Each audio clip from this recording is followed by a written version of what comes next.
Ket dedim. Bo'lmasam hozir militsiya chaqirtiraman. Sen Umidan emas, bolalaringni o'ylagin. Meni qo'rqitishchi senga emas, tushundingmi? Jo'na bu yerdan. Meni bolalarimga zarar beradigan hali onasini qornidan tug'ilgani yo'q.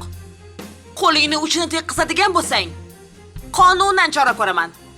Ketmaysanmi? Bo'ldi, hozir militsiya chaqirtiraman. Telefonimni olib kelib ber, mana eshitasan hozir.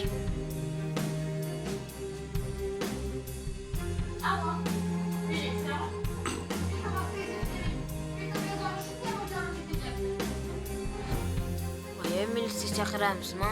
Yo'q bolam, hozir ketadi.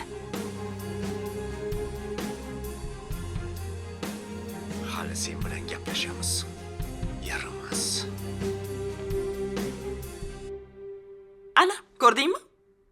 Militsiya nomini eshitishi bilan qochib qoldi.